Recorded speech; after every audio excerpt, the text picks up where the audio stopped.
अस्सलाम वालेकुम। आज की वीडियो में हम डिस्कस करेंगे 9th क्लास फिज़िक्स के इम्पॉर्टेंट शॉर्ट क्वेश्चंस। सबसे पहले चैप्टर नंबर 1 के इम्पॉर्टेंट शॉर्ट क्वेश्चन देखते हैं। ब्रांचेस ऑफ फिज़िक्स में से इंपॉर्टेंट जो ब्रांचेस हैं वो है plasma physics, Jio physics, atomic and nuclear physics. ये सारे इंपॉर्टेंट जो है वो शॉर्ट हैं। उसके बाद है differentiate between base quantity and derived quantity, ये भी एक इंपॉर्टेंट शॉर्ट क्वेश्चन है। Then differentiate between base unit and derived unit. इसके अलावा आप चार क्वांटिटी और चार उनके यूनिट जो हैं वो वैसे ही शॉर्ट क्वेश्चन के लिए याद कर लीजिएगा।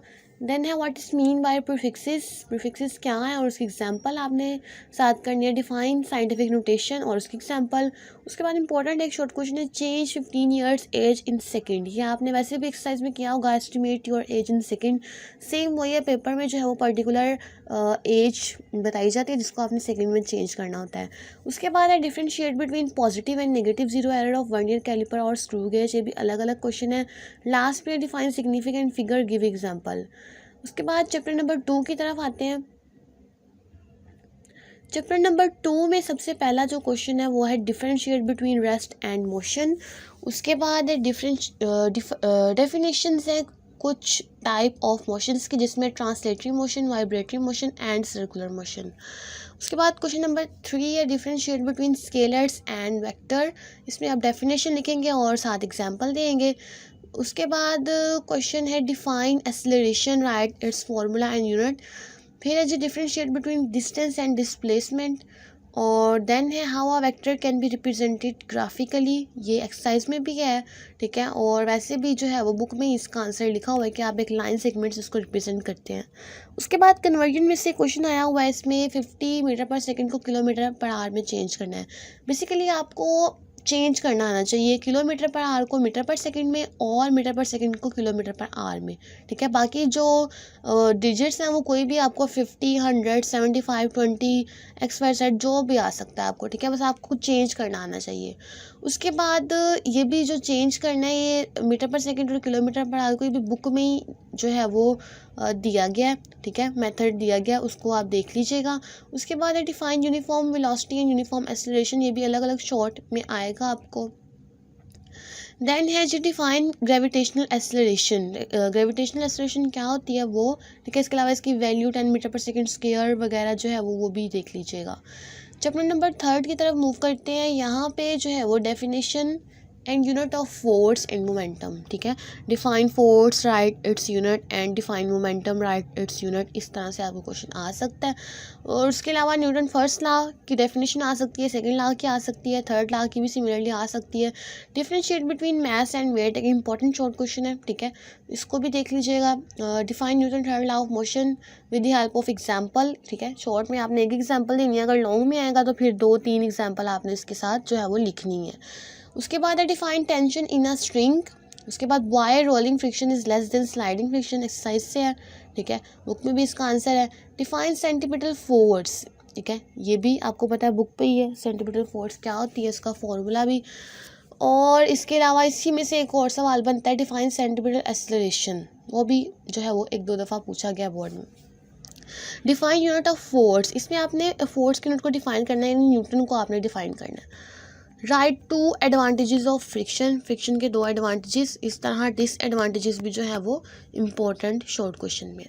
चैप्टर नंबर 4 की तरफ मूव करते हैं। पहला सवाल है इसमें differentiate between like and unlike parallel forces, इन दोनों में आपने डिफरेंस लिखना है। देन है जी हमारे पास डिफाइन रेजोल्यूशन ऑफ फोर्स, इसकी डेफिनेशन लिखनी है। Define torque, write its formula. उसके बाद एक्सरसाइज से एक क्वेश्चन आया हुआ है why are vehicles made heavy at the bottom. और उसके बाद है define moment arm and line of action of force. Define principle of moment, what is mean by centre of gravity. इसी तरह सेंटर ऑफ मास भी important है। Define neutral equilibrium. ये थे चैप्टर नंबर 4 के short question. Next moving toward chapter number 5। Chapter number 5 से जो है वो सबसे पहले what is mean by gravitational field strength. Gravitational field strength क्या होती है उसको आपने डिफाइन करना है, इसकी वैल्यू भी जो है वो याद कर लीजिएगा। फिर बहुत इंपॉर्टेंट शॉर्ट क्वेश्चन है differentiate between artificial and natural satellite. इसी तरह से डिफाइन में भी आ सकता है, define natural satellite, define artificial satellite, एक इंपॉर्टेंट शॉर्ट क्वेश्चन है। उसके बाद है डिफाइन जी, कैपिटल जी है, ठीक है, ग्रेविटेशनल कांस्टेंट, इसको आपने डिफाइन करना है और इसकी वैल्यू लिखनी है। देन एक्सरसाइज है, क्वेश्चन है how value of G varies with altitude. उसके बाद है define geostationary orbit, what is mean by orbital velocity. ये चैप्टर के लास्ट पे जो है वो टॉपिक है, उसमें से आया हुआ है। राइट इट्स फॉर्मूला, ठीक है, इसकी डेरिवेशन में जो लास्ट पे फॉर्मूला आता है ना, वो आपने यहाँ पे लिखना है। उसके बाद है why we can not feel gravitational force around us, ये भी एक्सरसाइज से आया हुआ है, फिर आपने रीज़न इसकी लिखनी है। और जी लास्ट पे है define law of gravitation, important short question. उसके बाद चैप्टर नंबर 6 पे जो है वो सबसे पहले सवाल है define work, right its unit, ठीक है। इसके अलावा वर्क का जो यूनिट होता है वो जाउल होता है, तो जाउल की डेफिनेशन भी अक्सर आ जाती है एग्जाम में। फिर है define mechanical energy, give example, mechanical energy को डिफाइन करना है और उसकी एग्जाम्पल देनी है। Write two disadvantages of fossil fuel, fossil fuel के क्या नुकसानात हैं उसको जो है वो उसके नुकसानात लिखने हैं।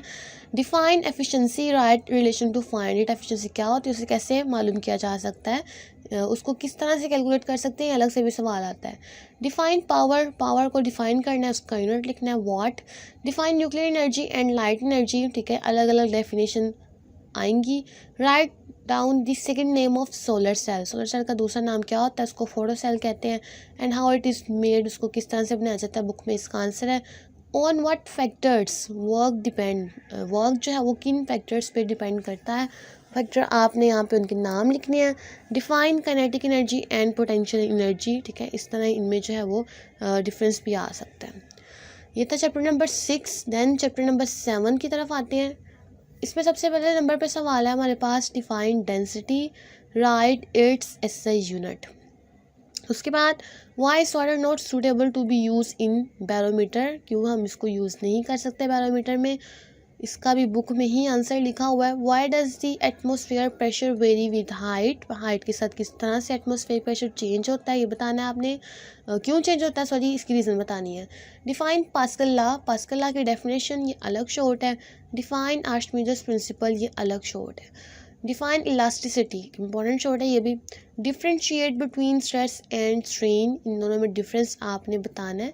इसके अलावा एक क्वेश्चन स्ट्रेन में से आता होता है कि why strain has no unit, कि इसका क्यों कोई यूनिट नहीं होता, ये दोनों क्वांटिटी सेम होती है, ऊपर नीचे वो कैंसिल हो जाती हैं, उसको भी देख लीजिएगा। डिफाइन प्रिंसिपल ऑफ फ्लोटेशन, और उसके बाद है स्टेट हुक्स लॉ, स्टेट मतलब आपने उसकी डेफिनेशन लिखनी है। उसके बाद लास्ट पे है डिफाइन यंग्स मॉड्यूलस, इसको जो है वो यहाँ पे डिफाइन करना है आपने। चैप्टर नंबर 8 की तरफ आते हैं। Differentiate between heat and temperature, पहले पेज पे ही जो है वो इसकी डेफिनेशन लिखी है, इसको आपने डिफरेंशिएट करना है यहाँ पे। उसके बाद what is meant by internal energy, next page पे है। Define upper and lower fix point, ठीक है, ये बेसिकली बात हो रही है थर्मामीटर के अपर और लोअर फिक्स पॉइंट्स की। उसके बाद है what is mean by specific heat, specific heat क्या होती है और उसको फाइंड करने का फॉर्मूला क्या है, उसका मैथमेटिकल फार्मूला लिखना है आपने। Define latent heat of fusion, ये अलग से डेफिनेशन आएगी। Define latent heat of vaporisation, ये अलग से डेफिनेशन आएगी। उसके बाद है जी how does heating affect the motion of molecules of a gas, ठीक है, गैस के मॉलिक्यूल जो हरकत करते हैं, हीटिंग का उस पर क्या अफेक्ट पड़ता है वो बताना है, किस तरह से उसको अफेक्ट करते हैं। उसके बाद define freezing point and melting point, इसकी डेफिनेशन लिखेंगे आप।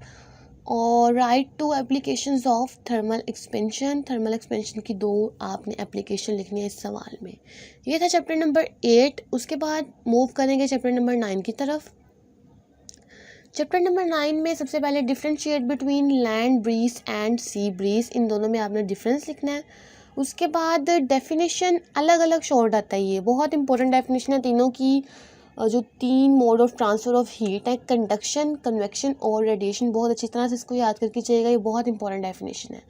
उसके बाद define convection current in air, ठीक है, इसके अलावा इसकी एप्लीकेशन भी कन्वेक्शन करंट की बहुत इंपॉर्टेंट है। अगला सवाल है what is mean by greenhouse effect, greenhouse effect की डेफिनेशन क्या है लिखनी है आपने यहाँ पे। फिर जी define thermal conductivity of a substance, thermal conductivity क्या होती है उसको आपने डिफाइन करना है। उसके बाद है how does heat reach us from sun, सूरज से किस तरह से हम तक रोशनी पहुंचती है, ठीक है, इसका सिंपल आंसर है bye radiation in the form of waves, ठीक है। तो रेडिएशन जो है वो एक mode of transfer of heat है जिसके थ्रू जो है वो हीट पहुंचती है हम तक सन से। Write two application of thermal expansion, यही चैप्टर नंबर 8 का ही सवाल है।